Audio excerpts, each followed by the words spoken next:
அஸ்ஸலாமு அலைக்கும். Hi friends, எல்லோரும் நல்லா இருக்கீங்களா? இது அரிசி கழுவுன தண்ணி.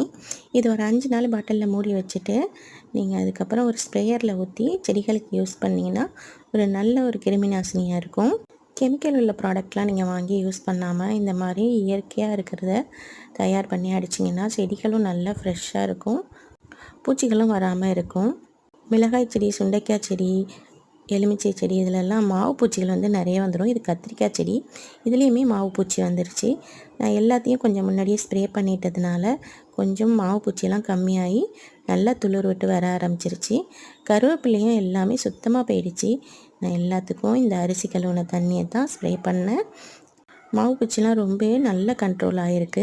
சோப்பு தண்ணி பூச்சிக்கொல்லின்ட்டு கடைகளில் வாங்கி யூஸ் பண்ணாமல் வீட்டிலேயே இயற்கையான முறையில் இந்த மாதிரி அரிசி தண்ணியை வச்சு நீங்கள் பூச்சிக்கொல்லி பயன்படுத்துங்க.